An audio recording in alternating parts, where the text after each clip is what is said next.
জুলাই সনদ বাস্তবায়ন ইস্যুতে সংস্কার নয়, সংশোধন হচ্ছে সংবিধান। এজন্য বিশেষ কমিটি গঠনের সিদ্ধান্ত হয়েছে, যেখানে থাকতে পারেন সরকার, বিরোধী দল, স্বতন্ত্র সদস্য ছাড়াও বিশেষজ্ঞরা, জানিয়েছেন স্বরাষ্ট্রমন্ত্রী।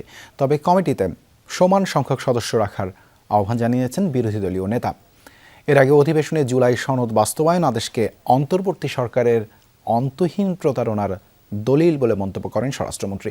তবে জুলাই সনদ বাস্তবায়ন নিয়ে সরকারের বিরুদ্ধে দ্বিচারিতার অভিযোগ করেছে বিরোধী দল। সিলন টি রপ্তানিতে শীর্ষে। উত্তর খান, দক্ষিণ খান। জুলাই জাতীয় সনদ বাস্তবায়ন ও সংবিধান সংস্কার পরিষদের অধিবেশন আহ্বান করা নিয়ে বিরোধী দলের মুলতবি প্রস্তাবের উপর নির্ধারিত 2 ঘণ্টার আলোচনা। শুরুতেই 62 বিধিতে দেয়া নোটিশের মুলতবি প্রস্তাব সংসদে উত্থাপন করেন বিরোধী দলীয় নেতা। ধন্যবাদ। আলোচনায় বিরোধী দলীয় সংসদ সদস্যরা বলেন, জুলাই অভ্যুত্থানের সময় আন্দোলনকারীরা সবাই সংবিধানের সংস্কার চেয়েছিল, সংশোধন নয়। কিন্তু সরকারি দল সংবিধান সংস্কার পরিষদের শপথ না নিয়ে নিজেদের ইশতিহারের অন্য কাজকে গুরুত্ব দিয়েছে। 5ই অক্টোবর আজকের স্বরাষ্ট্রমন্ত্রী সালাউদ্দিন আহমেদ সেই সময়টাতে তিনি বলেছিলেন, গণভোট, জনগণের তরফ থেকে যে রায় আসবে সেই রায় সংসদের প্রত্যেকজন সদস্যকে মানতে হবে। তিনি তার কথার উপরে এখন অটল কেন নাই, সেটা আমরা তাদের কাছ থেকে জানতে চাই।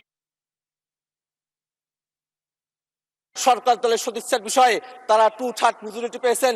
তারা যদি আজকে সদিচ্ছা প্রকাশ করেন যে জুলাই সনদ বাস্তবায়ন আদেশ, গণভোটকে তারা মেনে নেবেন, এটা নিয়ে আর কোনো প্রশ্ন কোথাও উঠবে না। আমরা তাদের কাছে সেই আহ্বানটাই। জবাবে সরকার সমর্থক সংসদ সদস্য আন্দালিব রহমান পার্থ বলেন, জুলাই সনদ নিয়ে নয়, এর বাস্তবায়ন প্রক্রিয়া নিয়ে সরকারের আপত্তি। 5 আগস্টের পর সংবিধানের আলোকে থেকে সবকিছু করে এখন সংবিধান বাতিল চাওয়া সাংঘর্ষিক বলে উল্লেখ করেন তিনি। আপনারা বসেন, আমাদের নোট অফ ডিসেন্ট আছে, let's talk, let's sit down. জনগণ যদি 70% ভোট অবশ্যই গণভোটে দিয়েছে, জনগণ কিন্তু সংবিধান পরিবর্তন করার জন্য 51% ভোট আমাদেরও দিয়েছে।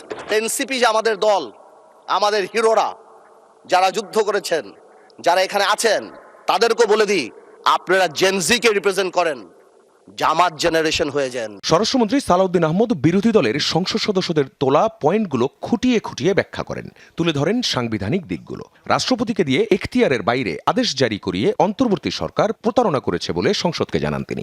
আমি মহামান্য রাষ্ট্রপতির সাথে তখন কথা বলেছিলাম যে, মহামান্য রাষ্ট্রপতি, আপনি কি আদেশ জারি করতে পারেন? বলে, আমি তো পারি না, কিন্তু আমাকে পারাচ্ছে। এখন এই আদেশটি অন্তর্বর্তীকালীন সরকারের অন্তহীন একটি প্রতারণার দলিল। সংবিধান সংস্কার পরিষদের শপথের ফর্ম জাতীয় সংসদে দেয়ার কোনো এখতিয়ার প্রধান নির্বাচন কমিশনারের নেই। এটা করে সিসিও সংবিধান লঙ্ঘন করেছেন বলেন সালাউদ্দিন আহমদ। একটা মহামান্য সম্রাটের আদেশ জারি হয়ে গেল, 180 দিনের ভিতরে সংবিধান সংশোধন হয়েছে বলে দরিয়া লওয়া হইবে। তাহলে পরে জনগণের অধিকার কোথায়? সুপ্রিমেসি কোথায়? সুভেরেনিটি কোথায়? তবে জুলাই জাতীয় সনদটি অক্ষরে অক্ষরে বাস্তবায়নের প্রতিশ্রুতি আর প্রতিজ্ঞার কথা জানান স্বরাষ্ট্রমন্ত্রী। প্রস্তাব করেন সংবিধান সংশোধনের জন্য বিশেষ কমিটি করার।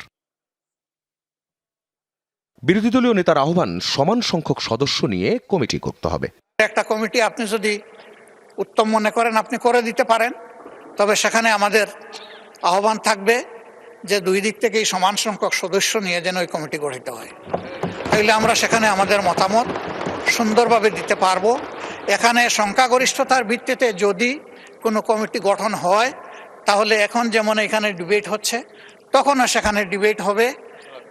যে লাউ সেই কদুতেই থেকে যাবে, অন্য কোনো ফল আমরা এখান থেকে আহরণ করতে পারবো না। আইনমন্ত্রী বলেন, সংসদ নেতা জুলাই সনদ ধারণ করেন বলেই ডেপুটি স্পিকার বিরোধী দল থেকে দেওয়ার প্রস্তাব করেছিলেন। পরে সংবিধান সংশোধনে কমিটি গঠনের সিদ্ধান্তের মধ্য দিয়েই শেষ হয় সংসদে জুলাই জাতীয় সনদ সংবিধান সংস্কার ইস্যুটি।